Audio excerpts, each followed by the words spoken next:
Olá, meus irmãos, que a graça e a paz do Senhor Jesus esteja com você. É uma alegria e privilégio poder estar de volta mais uma vez para juntos estudarmos mais uma lição da Escola Bíblica Dominical.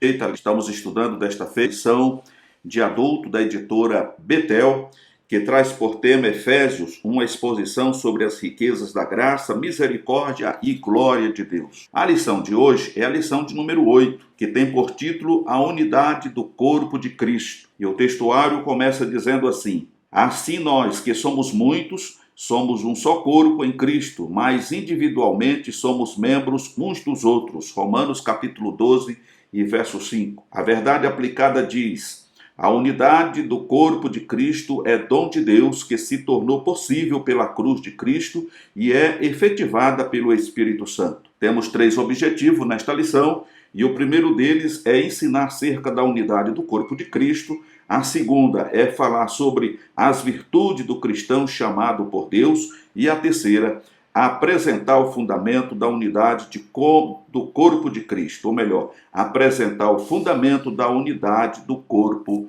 de Cristo. A leitura bíblica ou texto de referência está registrado em Efésios capítulo 4, versículo 1, 2, 3, 4, 5 e 6. O primeiro versículo diz: rogo-vos, pois eu, o preso do Senhor, que andeis como é digno da vocação com que fostes chamados, com toda a humildade e mansidão, com longanimidade, suportando-vos uns aos outros em amor, procurando guardar a unidade do Espírito pelo vínculo da paz. Há um só corpo e um só Espírito, como também fostes chamados em uma só esperança da vossa vocação.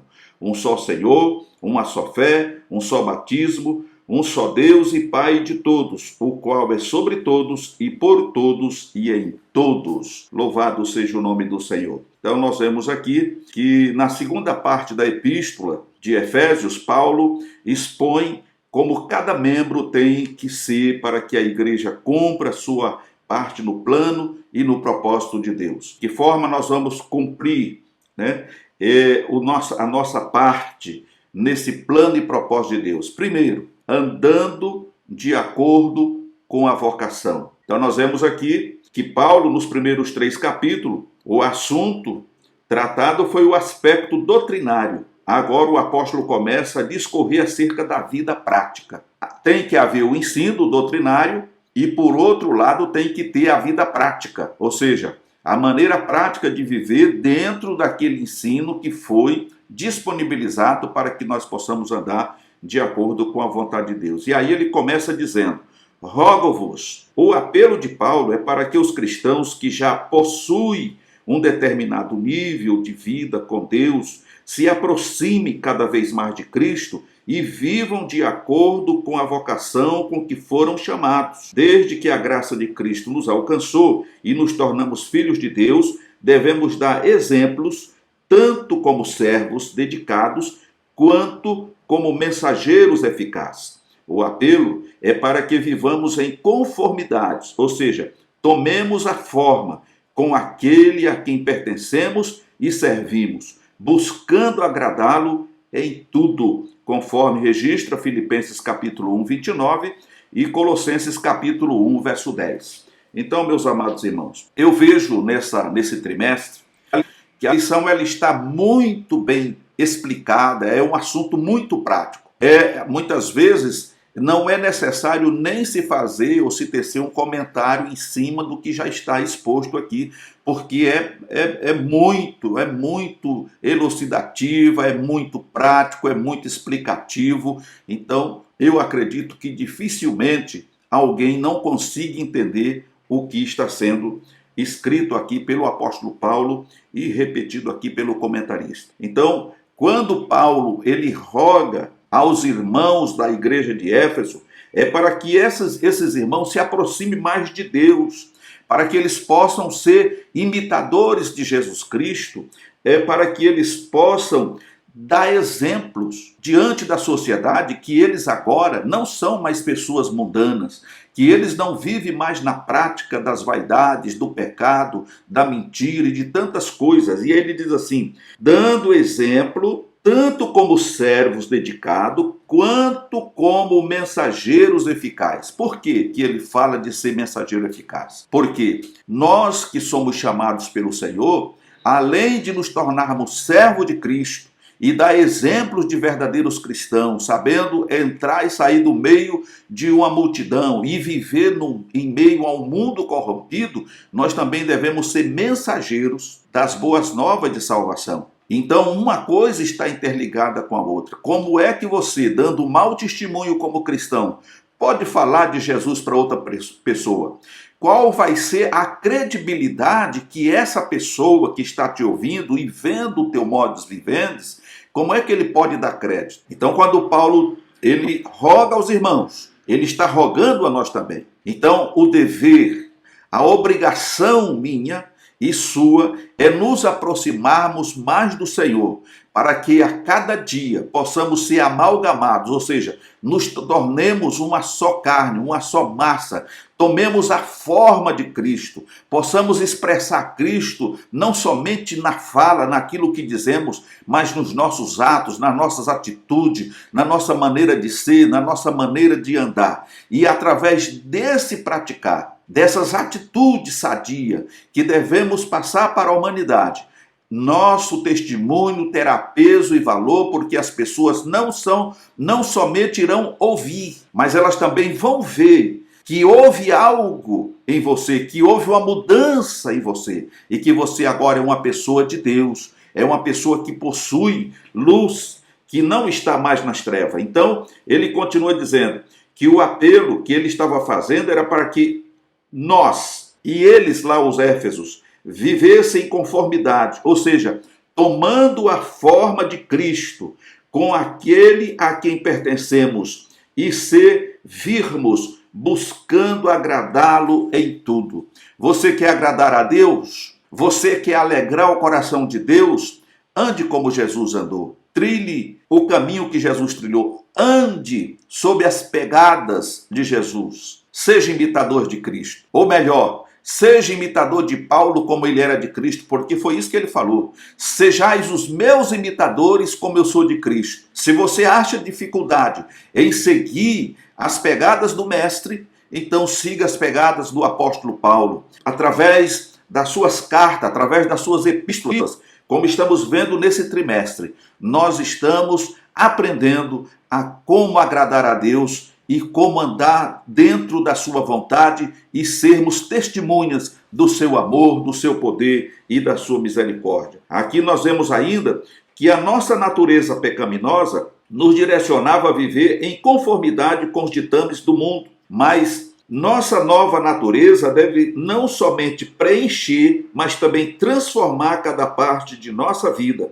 Como filhos de Deus, temos a obrigação de viver em novidade de vida. Então aqui está o segredo. Quando eu estava no mundo, quando você não pertencia a Deus, quando você ainda não conhecia o Senhor, você seguia o curso desse mundo. Você seguia de acordo com os ditames que o mundo ditava para você.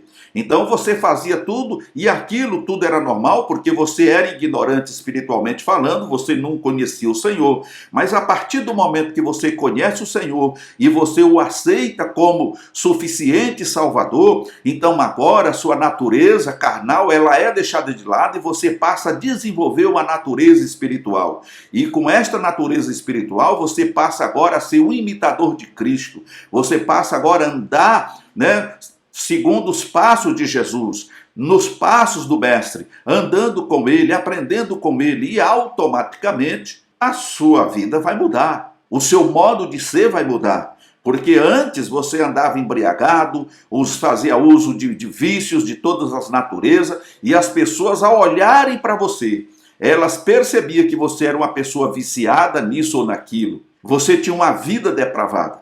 Agora é diferente. Agora com Cristo as pessoas olham para você e vê que sua vida é a vida de um homem, de uma mulher que pertence a Deus, que ama a Deus, que adora a Deus e que anda segundo os seus mandamentos. Então, essa mudança precisa acontecer. E é exatamente através dessa mudança e por andar da forma como Deus espera que cada um de nós ande, na sua presença, procurando a perfeição, como ele disse a Abraão. Então, é através desse caminhar com Deus que nós temos autoridade, autonomia, eficácia para falar do amor de Deus para outra pessoa sem ser contestado, porque principalmente se aquela pessoa com quem você vai falar do Senhor te conhece, ela vai dizer assim: eu não posso retrucar em nada porque eu conhecia essa pessoa. E eu estou vendo agora que ela realmente é diferente, é uma nova pessoa, é uma nova criatura, então há alguma coisa diferente da parte de Deus acontecendo com ela. Então eu vou ouvir.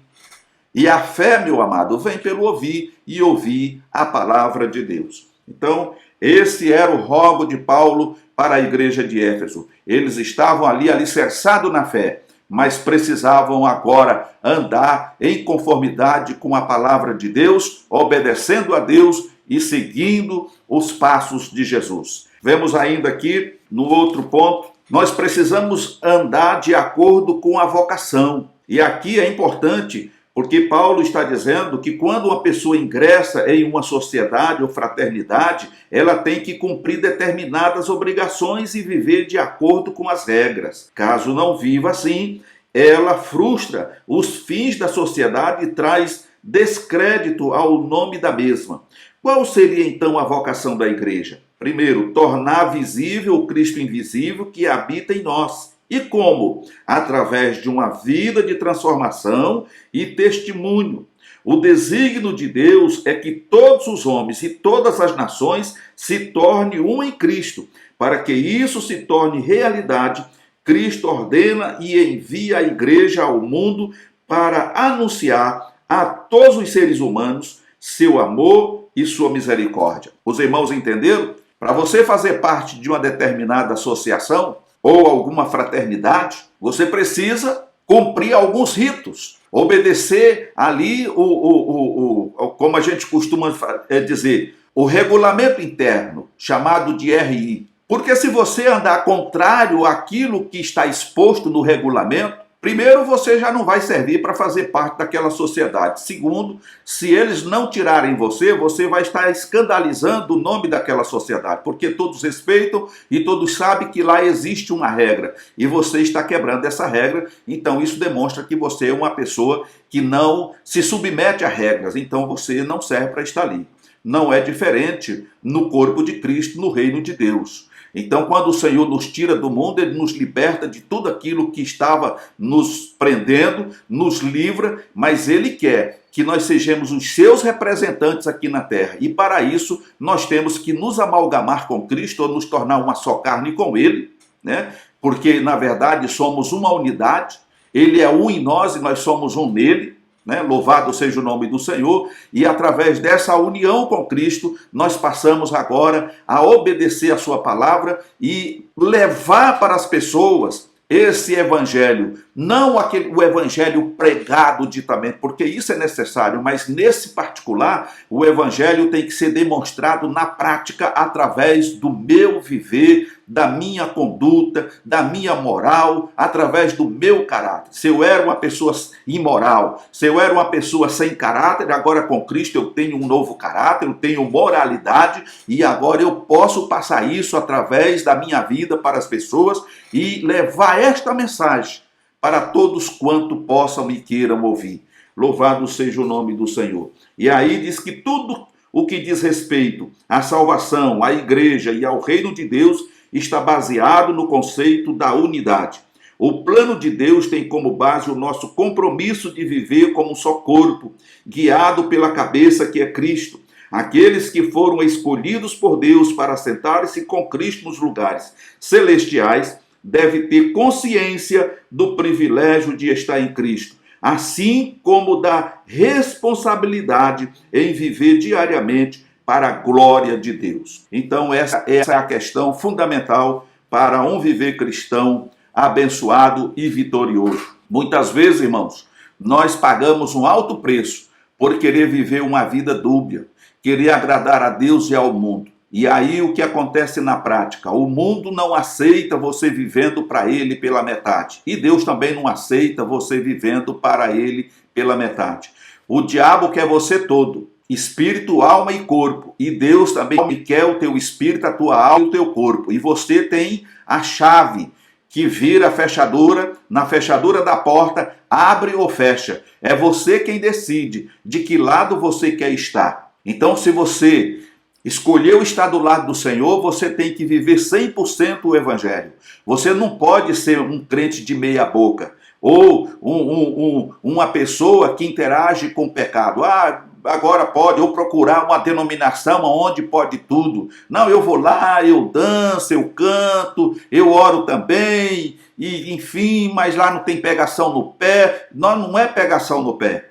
É mostrando para você que para entrar no céu precisa ser santo. Para agradar a Deus precisa ser santo. E o que quer dizer essa palavra santo? Santo quer dizer separado. Você tem que ser separado do mundo, do pecado, da imoralidade, da prostituição, da mentira, do engano, da inveja e de tudo que não preste para poder agradar a Deus. Então eu sei que não é fácil, mas não é impossível. E se você quer um compromisso com Deus, se você quer ter uma vida eterna com Deus, uma vida de paz com Deus, você precisa abrir mão do mundo, do pecado e da imoralidade. Você vive no mundo, mas não é do mundo, porque você agora foi comprado por Cristo. Mas se você quer desfrutar o mundo, então você tem que sair fora de Deus e abraçar o mundo com toda a tua força e aproveitar tudo que tem direito. Porque senão você vai perder teu tempo e vai chegar num momento que você vai lamentar. Porque se você ficar cocheando entre dois pensamentos, você pode não ser arrebatado na volta de Jesus. Porque você não foi fiel ao Senhor. E a salvação é para quem for fiel até a morte. Ser fiel até a morte, eu vou te dar a coroa da vida, diz o Senhor. Aquele que for fiel até o fim será salvo. Então, se você não é fiel e não está aproveitando nem Deus, porque não está fazendo a vontade de Deus, e nem está aproveitando o mundo porque você fica cocheando em dois pensamentos, que é em cima do muro, então você precisa tomar uma decisão hoje, porque é isso que a palavra de Deus nos orienta. Eu vou para o mundo e vou gozar a vida, e o resto, depois a gente vê. Ou então eu vou me dedicar 100% ao Senhor, porque esse é o caminho e eu devo andar nele. Porque o mundo não tem nada que seja permanente, tudo aqui é passageiro, e no final ainda terá aí uma eternidade de sofrimento e tormento eterno. Então eu não quero isso para mim, então eu quero uma eternidade de paz, de alegria, de gozo, junto com aquele que morreu na cruz para me salvar. Aí você faz a escolha certa. Do contrário, muitas vezes você está perdendo tempo, né? Você está perdendo tempo, está sendo um religioso, e muitas vezes o teu final, se você não mudar de atitude, vai ser o Geena, o lago de fogo. Então, aqui está o aviso para você, né? Desperte antes que seja tarde demais. Vamos aqui ao ponto 3. Andando de maneira digna. A igreja é o complemento de Cristo. Ela representa seu corpo, suas mãos, seus pés e sua voz para levar seu propósito a cumprir-se nesse mundo. Para tanto, Cristo ordena e age para que os membros do seu corpo estejam unidos numa comunhão, conheçam e experimentem seu amor ilimitado. Jamais poderemos ensinar a outra pessoa aquilo que desconhecemos ou transmitir o que não possuímos. Antes que possamos levar a outros o amor de Cristo, devemos vivenciar este amor no contexto da igreja local. Notemos a oração de Paulo. Compreender com todos os santos, isto é, no contexto da coletividade. Então, andando de maneira digna.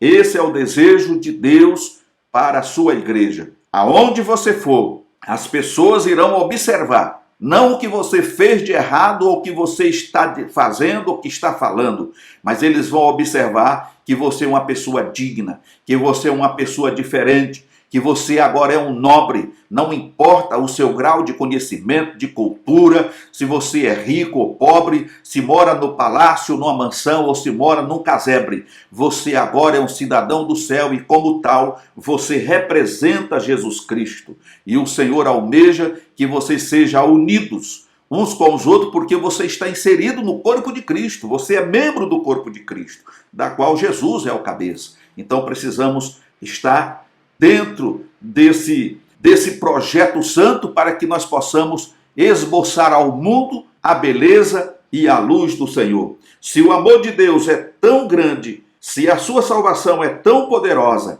Se Deus concedeu tal reconciliação, então os crentes têm de viver de maneira coerente. Eles precisam valorizar o amor de Deus o suficiente para que lhes permita configurá-lo à sua imagem. Andar dignamente é estar em consonância com os ditames da palavra. Agradar a Deus deve ser o principal objetivo de nossa caminhada cristã. A nova vida deve ser diferente da vida de pecado que outrora vivíamos. Preciso falar mais alguma coisa? Como você está andando? Como você tem se portado diante de Deus e da sociedade no meio da qual você está vivendo? Você tem dado um bom testemunho de cristão? As pessoas olham para você e reconhecem que você é uma nova criatura em Cristo? Ou elas te colocam no mesmo balaio daqueles que andam por aí fazendo arruaça e tudo mais que é errado e que desagrada a Deus? Pense nisso. Deus nos chamou com um propósito. Louvado seja o nome do Senhor. Vamos ao ponto 2. Virtudes produzidas pelo Espírito Santo. Paulo destaca ainda agora as virtudes que são indispensáveis ao nosso chamado. Essas virtudes são produzidas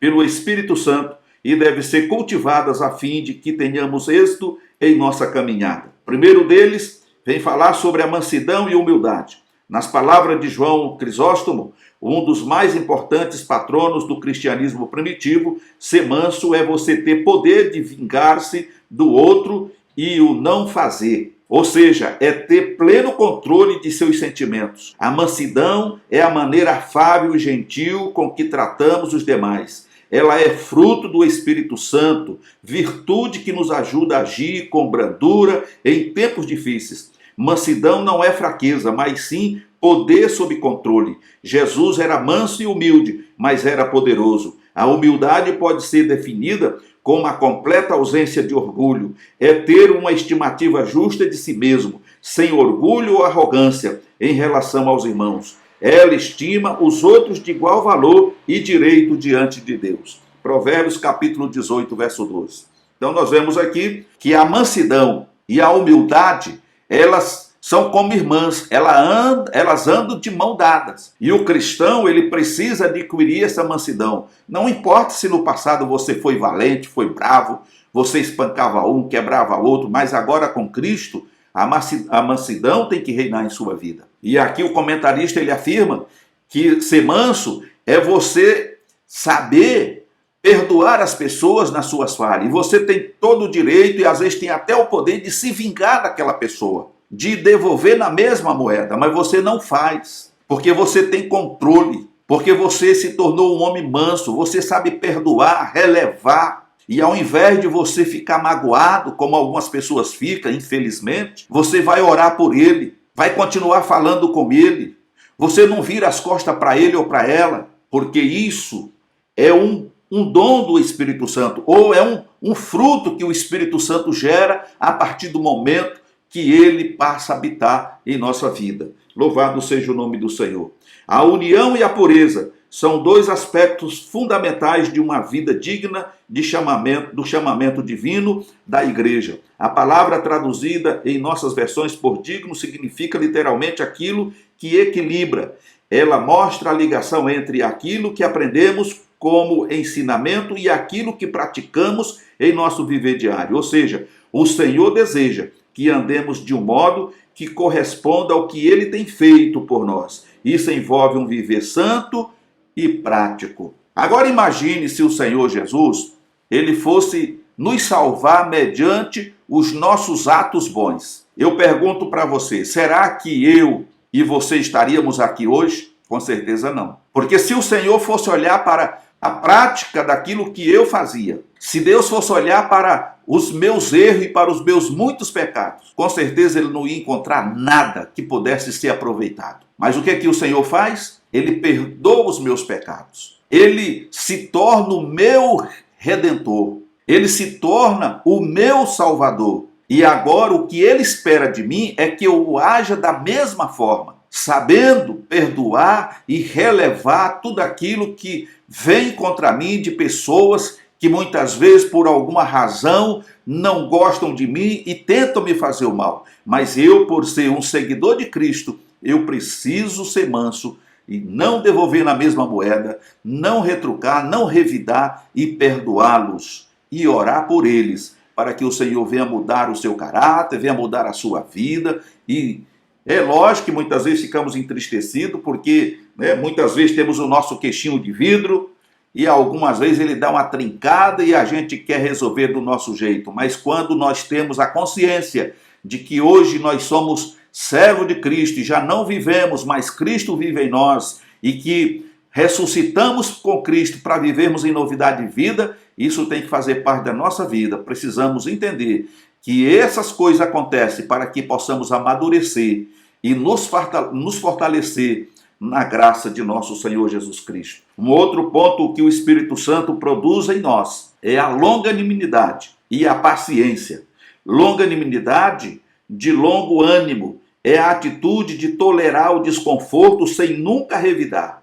A palavra grega usada é macrotímia, que significa aguentar com paciência pessoas provocadoras. É o estado de espírito estendido ao máximo. Fala de uma tolerância mútua, sem a qual nenhum grupo de seres humanos poderá conviver em paz. Paciência é a capacidade de suportar o desconforto sem ser incomodado, é saber se conter, é uma atitude de benevolência amorosa para com os demais. Ser paciente é ter a capacidade de suportar sem contradição os vários inconvenientes ou testes que surgem em nosso relacionamento com os outros. Paulo aqui se refere ao nosso relacionamento com os irmãos da igreja. Quantos irmãos na comunidade, na congregação, vive nem elefante, com aquela tromba enorme? Não pode olhar para a irmã fulana, o irmão não fala com o irmão cicrano, porque não há o entendimento. Falta o quê? Longanimidade, falta paciência. E o apóstolo Paulo, ele vem dizer que nós precisamos suportar a carga um dos outros em amor. Muitas vezes é colocada sobre nós uma carga muito pesada, mas quando a gente tem amor, tem a paciência, tem a longanimidade, a gente suporta por amor a Cristo, porque estamos enxertados nessa videira que é Cristo, estamos ligados em Jesus, através do seu amor, da sua bondade e misericórdia, nos tornamos membros desse corpo e juntos, unidos, numa unidade, precisamos crescer para a glória de Deus. Não é fácil, irmãos, mas é possível vencer todos os embates dessa vida com amor, com serenidade, com longanimidade e com paciência. Tem pessoas que chegam até a mudar de congregação porque não suporta aquele irmão, aquela irmã. Não faça isso, não. Permaneça no lugar em que o Senhor Jesus te chamou. Frutifique ali. As árvores que estão plantadas na mata, elas não podem pedir de trepadeiras, aquelas plantas que tem uns espinhos parecendo unhas, suba nela e muitas vezes sufoque ela. Ela não pode fazer nada, ela suporta. E ali nela, muitas das vezes, sobe a formiga, sobe diversos tipos de inseto, que muitas vezes vão roer ela, vão comer. Você acha que ela não sente alguma coisa? Com certeza deve sentir, mas ela suporta, porque ela foi plantada ali. Ela não consegue sair daquele lugar. Então ela fica ali do começo ao fim, do início até a sua morte. Ela permanece no mesmo lugar. E o Senhor nos plantou numa congregação. Você faz parte da igreja. Então permaneça aonde o Senhor te colocou. E suporte o calor da fornalha, o calor do deserto. Glorifique a Deus e o Senhor te dará vitória. Porque é isso que o Senhor fará com você. Porque vivemos um tempo muito difícil, principalmente naquilo que diz respeito aos relacionamentos pessoais. Ser paciente é ser tolerante para com os demais e ser longânimo é uma das qualidades essenciais que, como membros do corpo de Cristo, devemos almejar. Se permitirmos que o Espírito Santo venha nos moldar, aprimorando seu fruto em nós, essas qualidades irão sobressair em nosso caráter diário. Assim, além de estarmos fortalecidos, essas virtudes nos ajudarão a contagiar a vida daqueles que se achegam a nós, conforme 2 Pedro, capítulo 1, versículos 5 a 8. Então, aqui está a resposta para aquilo que nós já falamos. Precisamos ter paciência e aprender com o Senhor e sempre buscar, a ajuda do Espírito Santo. Pedir ao Senhor que Ele venha nos capacitar, nos conceder dons, para que possamos fazer a sua vontade, produzir frutos de amor, para que possamos conviver em paz com os irmãos. Ok, meus queridos? No ponto 3, nós vamos estar falando sobre as bases da unidade do corpo de Cristo. A unidade da igreja está fundamentada na ação das três pessoas da Santíssima Trindade. Um só Espírito, um só Senhor e um só Deus e Pai de todos. Não há divisão no Deus triuno. E juntas, as três pessoas produzem a unidade de todos os cristãos. Um só corpo e um só Espírito. O corpo único do qual Paulo se refere aqui é certamente a igreja composta por judeus e gentios.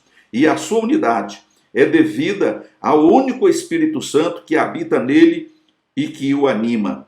A família única no céu e na terra. Embora em certo sentido sejamos muitos, ainda assim somos um só corpo em Cristo.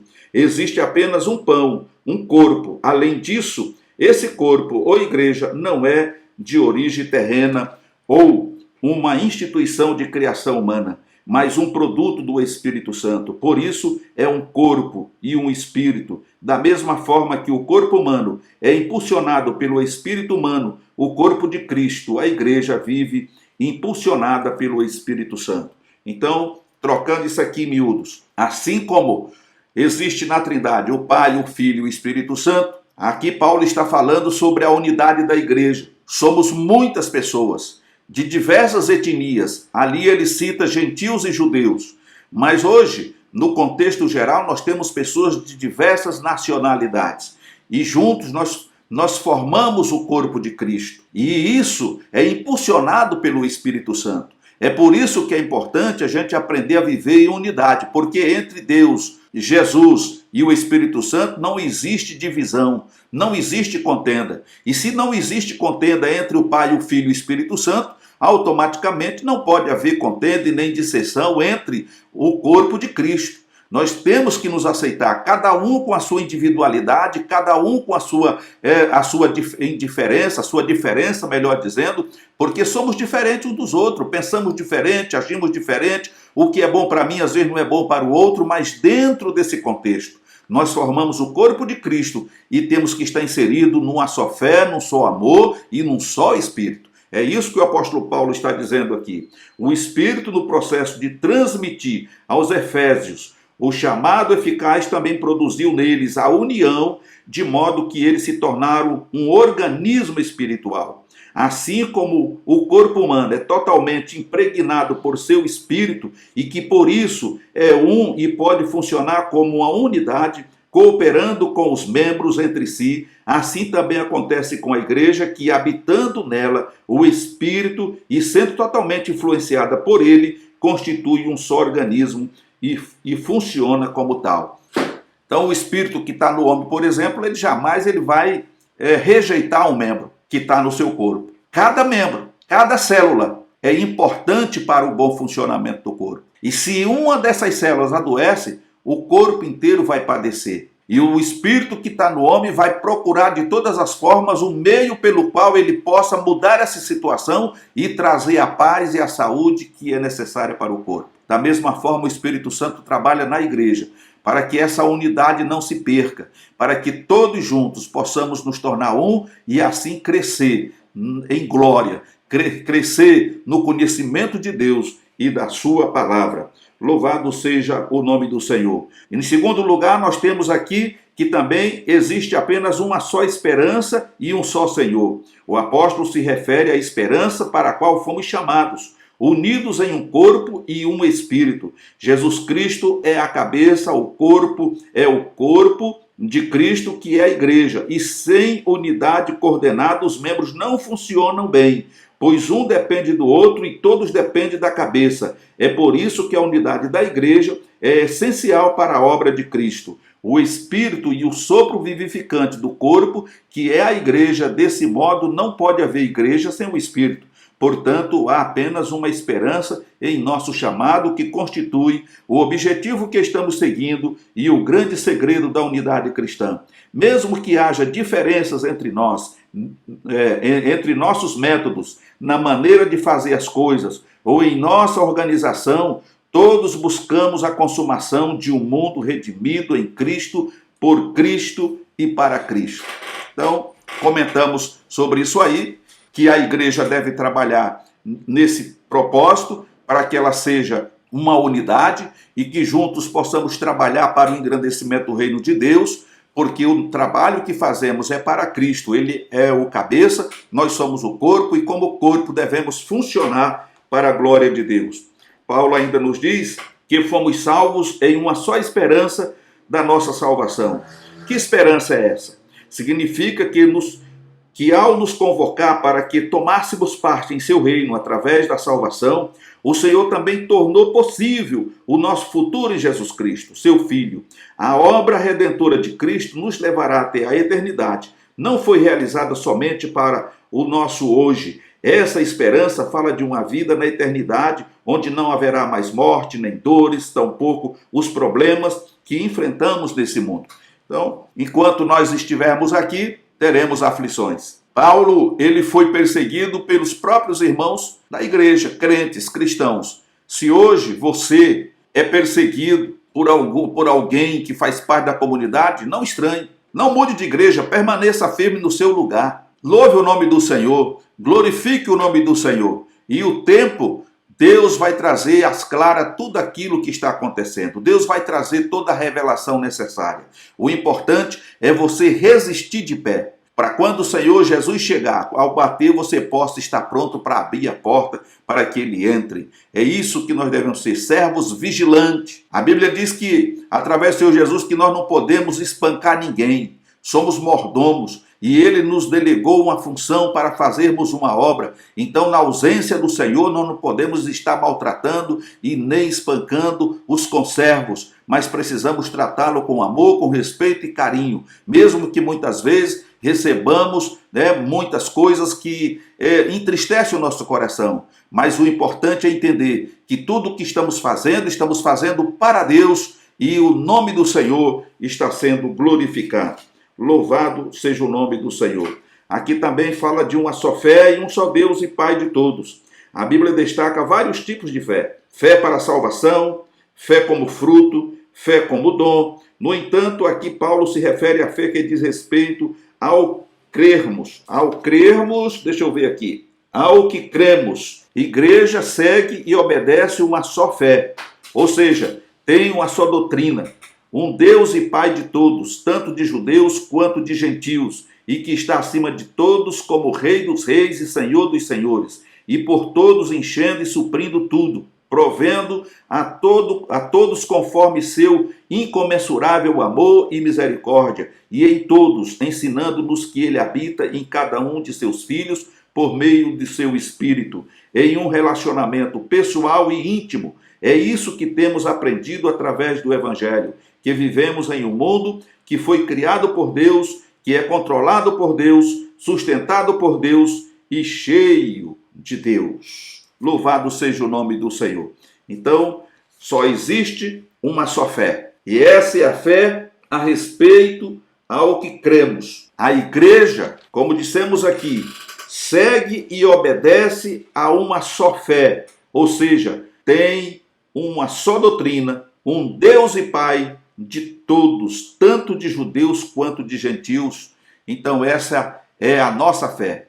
Não é a fé de dom, o dom de fé, não é a fé para operar milagres, mas é a fé que nos mantém aceso, porque somos como lâmpadas, devemos permanecer acesos, recebendo do Espírito Santo este azeite glorioso para nos manter iluminado, porque brilhamos através de Cristo e aguardamos a volta do Senhor. E esta fé, ela pode ser alcançada tanto por judeus como por gentios e por tantos quanto o nosso Deus chamar. Meus queridos irmãos, Deus nos chamou para viver com Ele um relacionamento íntimo, onde o Espírito Santo é o principal agente dessa unidade. Compete a nós a obediência aos requisitos que a unidade do Espírito exige. Então o Espírito Santo do Senhor está em mim, está em você, e ele exige santidade. E ele está pronto para nos ajudar nesse quesito. Quanto mais nos aproximamos de Deus, mais separado do mundo nós vamos ficando, mais agradar a Deus nós vamos agradar, e assim nós vamos crescendo a cada dia e vivendo de glória em glória, até um dia o Senhor Jesus nos levar para estar com Ele por toda a eternidade. Meus amados irmãos, aqui encerramos esta lição, agradecido a Deus pela oportunidade. Espero que o Senhor fale mais profundamente com você, através do Santo Espírito, e que, Deus querendo e permitindo, voltaremos numa outra oportunidade para juntos estarmos estudando mais uma lição da Escola Bíblica Dominical. Aos irmãos que têm nos acompanhado, que Deus abençoe. Obrigado pela companhia dos irmãos. Os irmãos que ainda não é inscrito, mas têm nos acompanhado, eu faço aqui um pedido: se inscreva nesse canal. Vamos atingir o maior número de inscritos possível. Nos ajude nesse trabalho. Deixe o seu like, faça o seu comentário, compartilhe os vídeos nas suas redes sociais, enviando para os seus amigos, parentes, familiares, enfim, juntos vamos fazer a obra do Senhor. E se Deus permitir, meus amados irmãos, voltaremos na próxima semana. Fiquem todos na paz do Senhor Jesus.